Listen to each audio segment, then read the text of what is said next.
Learn about the 12th Annual American Heart Walk and meet one of its co-chairs. Coming up next on Carolina People.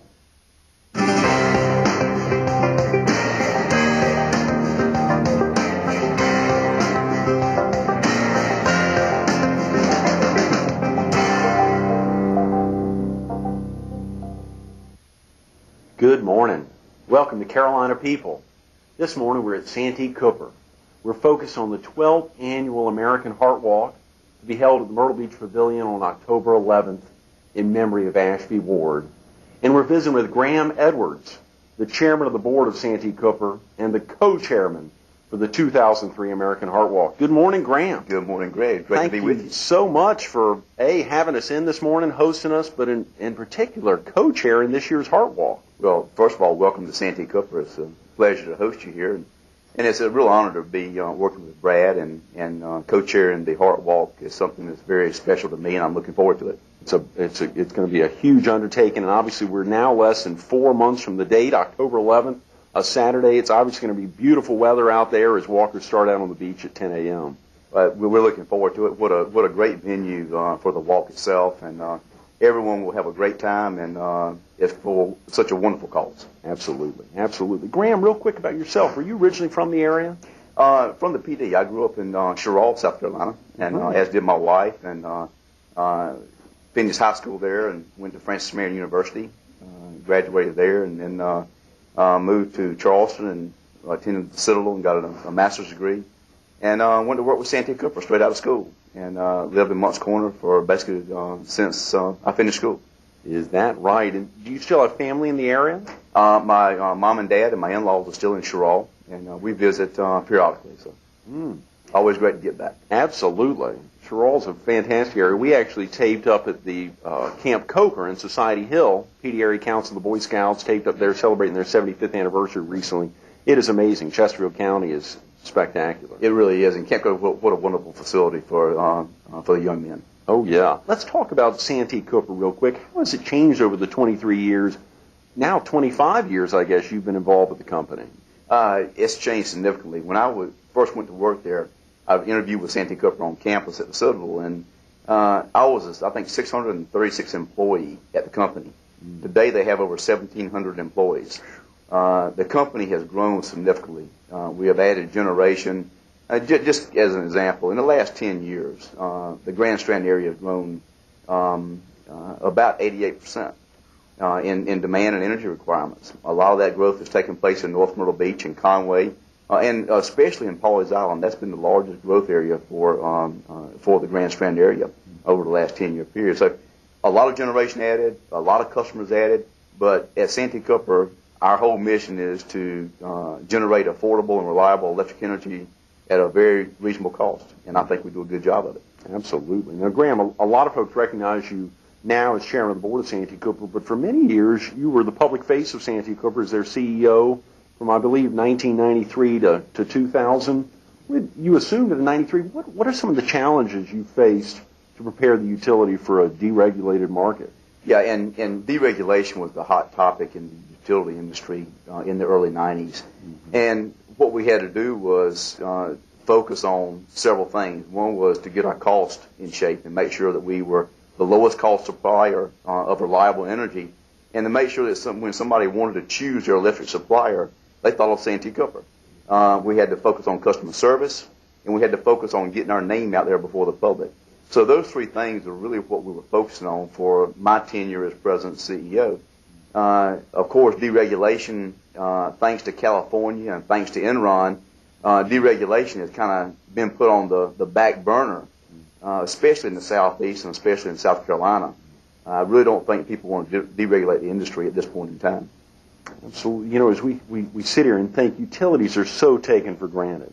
It's amazing just preparing this morning, trying to prepare for your interview, to think through, I'm sitting in a room covered with lights, surrounded. It's amazing how utilities are so taken for granted. And I know that you probably come up with 1,000 stories of instances how utilities are so important in our daily lives. Yeah, I tell you, you really don't realize it. And I always say that electric utility companies have spoiled our customers. You pick up the phone and dial a number. If you get a busy signal, you understand that. You go to a bank, you expect to stand in line. You go to a grocery store, you expect to stand in line. But you go home and turn on that light switch, you expect the light switch to come on just like that. So to a certain degree, we have spoiled our customers. But that's been our job, and I think we've done it very well. And also customer service is something that Santee Cooper is very proud of. In fact, if I can brag just a moment, we do a survey every year. And this past year, we did a survey of our residential customers here in the Grand Strand area, and 99.7% of our customers said that they were satisfied with our service and are pleased to be a customer of ours. I think one person said that they weren't satisfied. We're trying to search that person out right now to change their mind. But also on the commercial side, 98.5% of our customers said they were very satisfied with our service. So I think we do a good job. One quick story. We had a safety dinner not too long ago with over here in the Oregon County area. And I was sitting at the table with some line technicians, and they were talking about stories back and forth.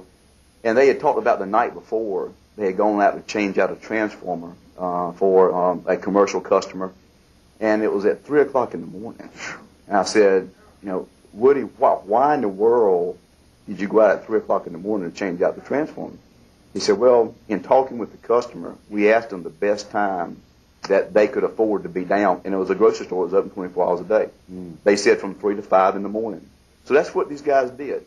And it was the most convenient for the customer, and our guys accommodated them with their schedule. So that's the kind of customer service we try to promote here at Santee Cooper. And again, I know I'm being biased and bragging, but I think they do a great job. Absolutely. Well, the great thing is, Graham, you ended your tenure as president and CEO and left the company for a little while and have now gone back in a position as chairman of the board. So the objectivity is there. You're able to recognize now, as you look through in strategic planning throughout the state and throughout Santee Cooper, how do you go about now as a board member, as chairman of the board? What do you all do as it relates to strategic planning for the company, its future? First of all, let me say that from 2000 to now, I was doing some consulting work, and in some companies I was consulting with at the time, I had the opportunity to visit with probably 40 to 45 utility companies across the country. And I've got again, I know I'm bragging on Santee Cooper, but in visiting with those companies and visiting with their employees and seeing what they do, how they do it, I will stack Santee Cooper's employees up against any that I've seen, and they're second to none, and I mean that. As far as my role as chairman of the board and the board itself involved in the company, our job is to set policy. We do not get into micromanaging the company. We want to make sure that the strategy for the company is laid out, that the executive management team is in place to carry out those strategies and those goals, and then we hold management accountable. So we're not involved in the day-to-day operations, but we're there to make sure that management is running the company the way that it should be. Mm-hmm. When you mentioned that you would stack Santee Cooper employees up against anyone in the industry, how does Santee Cooper rank in the industry, and how are rankings laid out, Graham? Santee Cooper is a large publicly owned electric utility company. Let me differentiate publicly owned versus investor owned.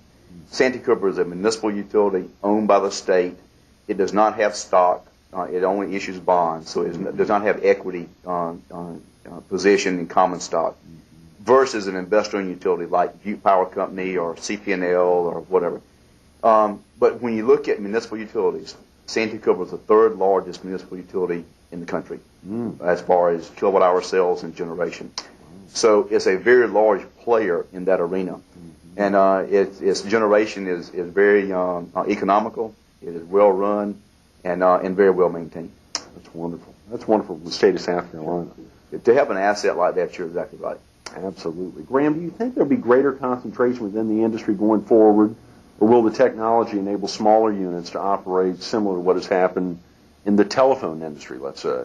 Yeah, I think that that there will always be large power stations from technology advancements.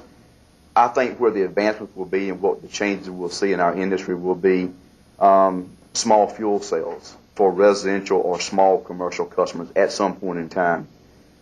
Fuel cells have been under development for the last 15, 20 years, and I think there's still a ways to go to make them economical. So I think over the next 10 to 15-year period, we will see advancements of small fuel cell technology. But then again, there will always be the need for the large power stations to serve the AVXs and the Georgetown Steels and the larger customers. But also, someone's got to help develop and distribute and sell those fuel cells, which a utility can also continue to play that role. Obviously, our focus today is on the Heart Walk. Sure. There's one last thing I was thinking about as it related to the industry. That time you had traveling around 40 to 45 other companies throughout the country, you were able to see and really think through some of the potential concerns going forward. Can you imagine the greatest concern for the electric utility industry now, Graham? Yeah, I think right now the biggest concern over the next 5 to 7 years really is the ability to meet the growth. Santee Cooper in January of this year had a peak demand of 5,363 megawatts. And we have 5,200 megawatts of capability. So we were having to buy power on the open market to supplement and meet our load at that time because that was the coldest day of the year and the heaters were running. We currently have additional generation under construction, but we need to continue building and meeting that growth because, again, what you don't want to do is go home and turn on that light switch and the power not be there. So I think the biggest challenge is to be able to construct economical and environmentally friendly generation in the future. And I think that is the biggest challenge and the main focus that we have going forward. Graham, let's talk about a couple other things real quick before we jump into the Heart Walk. A couple of things you were particularly involved with during your tenure at the helm of Santee Cooper. One was the Charleston Regional Development Alliance. Can you share with viewers, obviously that is separate from our viewing area, you know, the bulk of our viewers in the PD or southeastern North Carolina, obviously a lot here on the Strand as well, but the Charleston Regional Development Alliance was something that you helped form, and maybe you could talk a little bit real quick about its purpose. Sure. Back in 94, 95 time frame, when we went through all the base closures in this country, and the Charleston Navy base was closed and the shipyard was closed, that put about 27,000 people out of work in the Charleston region. So the three counties, Charleston, Berkeley, and Dorchester, came together and said, business, government, civic, how can we diversify our economy? How can we rebuild? How can we generate jobs? So the three counties came together with business to form the Charleston Regional Development Alliance, which is basically the economic development arm of the Charleston region. That organization, over a 5-year period, helped stimulate over $1 billion worth of capital investment. And as a result of everybody coming together, and it used to be that Berkeley would compete with Charleston County for an industry. But really it doesn't matter now, because if Dorchester County gets the industry, Berkeley benefits because there's going to be spillover between the counties. Charleston benefits. So they realized that it was a region, and they started treating it as such. And I was fortunate enough to be in a position to serve as the chairman of the Charleston Regional Development Alliance for the first 2 years of its creation. And we had some great times. We had about 20 announcements a year. Nucor, of course, was our largest announcement, creating over 500 jobs and about $500 million of capital investment. So we had a lot of success. But what that has been referred to as a model for the rest of the state for regionalism and for counties to come together to create a common economic development platform, which I think really makes a lot of sense. Absolutely. Graham, there was one other thing I was thinking about, and I'm so glad you pointed that out, and I'm sure that the Low Country is very thankful you were instrumental in helping to set up the alliance. A quick question about Santee Cooper before, and I want to see if we could take a break and come back and really focus on the Heart Walk. For viewers in the PD who may not see Santee Cooper, see that name on a daily basis, Santee Cooper's power is flowing throughout all 46 counties in South Carolina. Exactly. How real quick, if you could sum up for a viewer who maybe gets their electricity from PD Electric Co-op, for instance, how does Santee Cooper interact with PD Electric Co-op, and where does the power come from? Sure. Many people, especially in the upstate of South Carolina, when they think of Santee Cooper, they think of a couple lakes and some fish. Right.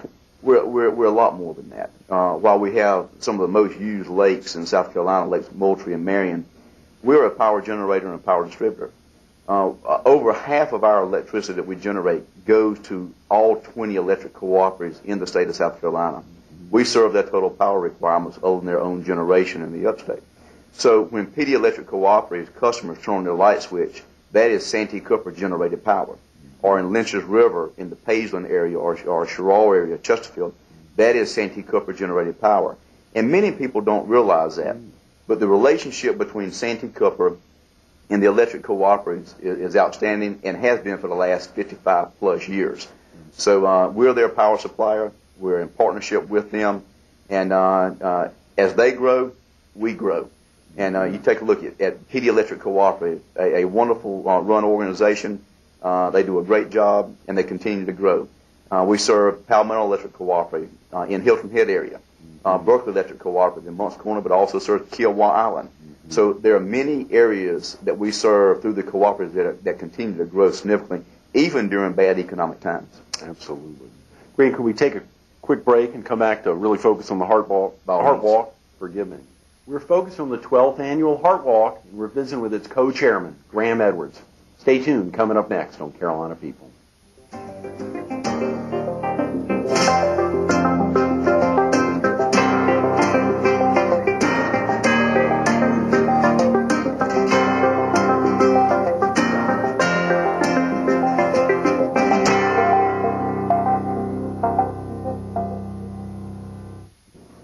Welcome back to Carolina People. We're visiting with Graham Edwards.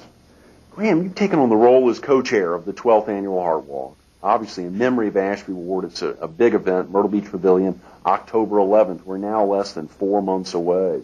Can you talk about your relationship with Ashby Ward and why you've taken on this incredible challenge? Yeah, I remember growing up in Sherall. TV 13, of course, was the station that we watched, and Ashby was there, and he was a prominent member of the Florence community. And then he had the opportunity to come to the beach. And I followed his career, especially as I became involved with Santee Cooper. And Ashby and I had a great relationship. And, you know, if you ever looked up in the dictionary the definition of a community leader and an inspiration, someone that gives back and is a great person for the Chamber of Commerce, you see Ashby's picture. And he was a wonderful individual and an individual that will really be missed in the Grand Strand area. Absolutely. When you think about all those contributions from 1974 to 2003 at the helm of the Myrtle Beach Area Chamber of Commerce, no bigger cheerleader for tourism, not only for the Grand Strand, but for the entire state of South Carolina. You're exactly right. He was the ideal person for the job at the right time. Mm-hmm. The Heart Walk, the American Heart Association, has been something dear to you for a heck of a long time. It has been. In fact, I had the opportunity, the pleasure to co-chair the PD Heart Walk in Florence with Dr. Fred Carter, the president of Francis Marion University, a couple of years ago. And very successful and one of the largest in the state, in fact. And I hope the Grand Strand Georgetown Horry Heart Walk will become as big as that one. They raised over $250,000, I understand, last year, so has been very successful. But it's something that heart disease, cardiovascular disease, strokes has been in my family for a number of years, and it's something you always take seriously, and you always want to do your best in giving back and trying to eliminate that as much as possible. In fact, you know, people don't realize that cardiovascular and stroke, that disease kills more than any other disease that's there. In fact, more than 1 million Americans die each year of this disease. To put it a little closer to home, on the average, about 35 people die every day in South Carolina from this disease. So it's something that we need to make sure we do everything we can to provide research, education, and everything possible to help cure this disease, and make sure people do the right things in preparing themselves, making sure their bodies are right, eat the right way, exercise, all the right things to avoid this disease coming about. Graham, you sound like an American Heart Association employee. I mean, you know those facts, and you're exactly right. It is by far the number one killer, not only of men, but of women. You know, so many women are under the assumption that cancer, oftentimes breast cancer, is the biggest killer. By far, the heart disease and stroke takes the lives of more women than anything. Exactly right. I've seen breast cancer in my family. I've seen all kinds of cancer in my family. But the number one killer is heart disease. Mm-hmm. As you address local civic and community groups about the Heart Walk, there's so many aspects of what your message is to convey. Obviously, you laid out a couple of those. Just cheerleading, getting around, supporting Ashby Ward, who died of heart disease, is one of your biggest messages. Yeah, this Heart Walk is being dedicated in Ashby's name. which is wonderful. And Ms. Ward has been wonderful in working with us in making sure that this is a success in Ashby's name. But really, my job is to make sure that the appropriate people are in place to have a successful Heart Walk. And that's what we're focusing on the next 30 to 45 days, to make sure we get the appropriate people there. We have some great people involved already, and we're looking forward to working with them and going forward. Absolutely. Brad Dean was on Monday, who's co-chairing the event with you. Jill Watts and Sarah Moore were on yesterday talking about all the activities. And to think some of the other folks you've gotten active on the sponsorship side, Susan Cohen and Doug Wendell from Burroughs and Chapin, so many other folks at this time. It's amazing. Yeah, there are a lot of, when you talk about the American Heart Walk and heart disease, it gets people's attention, and especially when you talk about the statistics that I just mentioned. This year, as you mentioned, Doug Wendell and Susan, everyone involved in the sponsorship, and Mike and Jill on the communication side. I really feel we're going to have the best Heart Walk ever, especially to recognize Ashby. Our goal this year, and in my past experience, is a fairly modest goal of $115,000. I hope we're going to blow that out of the water. 30% of that we hope will come from sponsorships. Many companies will step up to the plate and help support this effort. But the rest of the money, the 70%, comes from the walkers themselves.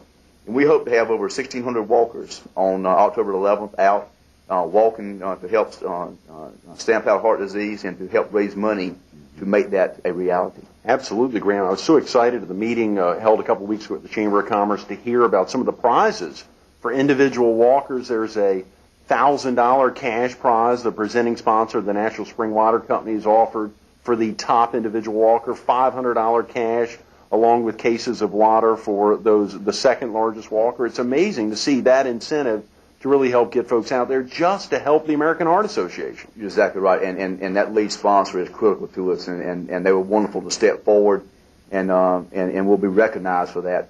But I believe there are other things also, in addition to that, smaller prizes, whether it be T-shirts or whatever, but also for whether it's golf packages or whatever the prize may be, just a little incentive for the people to get out there and raise money to help cure this disease. Absolutely, Graham. And we were so excited to see that Santee Cooper had come on as a platinum sponsor, a huge commitment to the American Heart Association. I think that helps recognize Santee Cooper's mission of community service. And you all have been doing that. We think about Jack Monroe, who for 21 years, a Santee Cooper longtime employee, who for 21 years has been so active in putting together the Heart Association's Ride-a-thon, one of the only ones in America. Is it inextricably linked to y'all's mission? Oh, it's no doubt about it. Santee Cooper, I've always said that you need to give back to the communities in which you live and work. In Santee Cooper, that is our philosophy. And we support every cause that we can. Now, you can't do everything, but we support what we can and give back. And that is a real theme that runs through our entire organization. And Jack Monroe is a testament to the Heart Association. Jack has had several heart attacks, continues to do well. But the event that he started is one of the largest in the country, and he does a wonderful job with it. Absolutely. Graham, your daughter Courtney will also be involved in the Heart Walk this year. Can you share with the viewers real quick some of what she'll be doing? Sure. Courtney works with Santee Cooper, and she heads up their Green Power program here in Horry, Georgetown counties. And she will be heading up the utility sector for us. And what that means is that it'll be her responsibility, and we'll have other people that will have other sectors, other industry sectors. Hers will be the utility sector, whether it's Horry Electric Cooperative or HTC or Verizon or Grand Strand Water and Sewer, all the utilities, to help coordinate the walkers and the teams and the sponsors from those organizations to make sure that they are involved in the Heart Walk. Graham, we're now less than 4 months away from the date. Today's June 18th. When you think about, are there still sponsorship opportunities? By all means, there are sponsorships at the platinum level, at the gold level, even from the standpoint of buying advertising or trail markers for that will have the company name on it.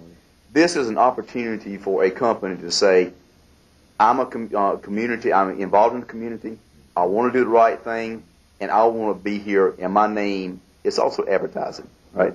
But it's done the right way, and the company gets something out of it, but also the American Heart Association gets a whole lot out of it. Absolutely. Graham, now that this is your second time as a co-chair of a walk, formerly with Fred Carter, Dr. Carter, Francis Mary, and now with Brad Dean from the Chamber of Commerce, Has dealing with Brad helped you recognize some of the importance not only of Ashby in the community, but also the American Heart Association? There's no doubt about it. Brad's such a wonderful individual to start with, and it's a pleasure to work with him in this effort.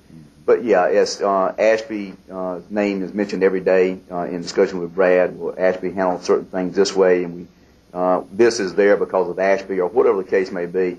But also, it's one of those things that the Chamber is a catalyst for economic development in Horry County. There's no doubt about that. And Ashby did such a wonderful job, but also Ashby gave back, and Brad is doing the same thing, as is the Chamber. So this is a wonderful opportunity to recognize Ashby. Absolutely. Graham, we've got less than a minute. I think I saw in your bio that we've got a big birthday coming just a little less than 2 weeks after the Heart Walk. Are you working hard as heck to not only hit the goal, but well surpass the goal as kind of an early birthday present? Yeah, I wrote down a goal that I have, and I hope we hit it. It's going to just blow the 115,000 out the water. When you think about, Graham, all of what you've done during your amazing career at Santee Cooper, there's probably so many folks that have helped you along the way. When you think about your first position there at Santee Cooper in 1977, going until taking on the role as president and CEO in 93, and then later stepping down and now being as chairman of the board, has there been anyone in particular who has helped you along the way, or has been your greatest inspiration?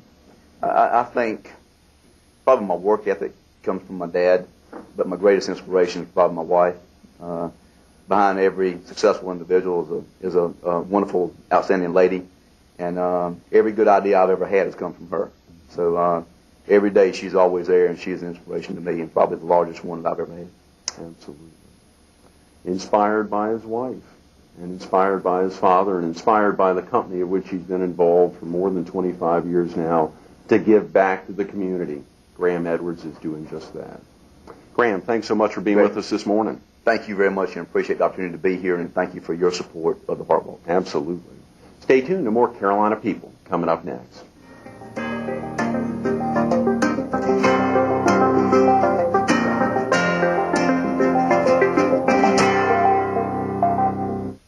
We want to thank Graham Edwards, the co-chairman for this year's Heart Walk, for making today's Carolina People so special. Get out there October 11th. It's a Saturday, 9 a.m. registration, 10 a.m. walk, up to 3 miles at the Myrtle Beach Pavilion in memory of Ashby Ward.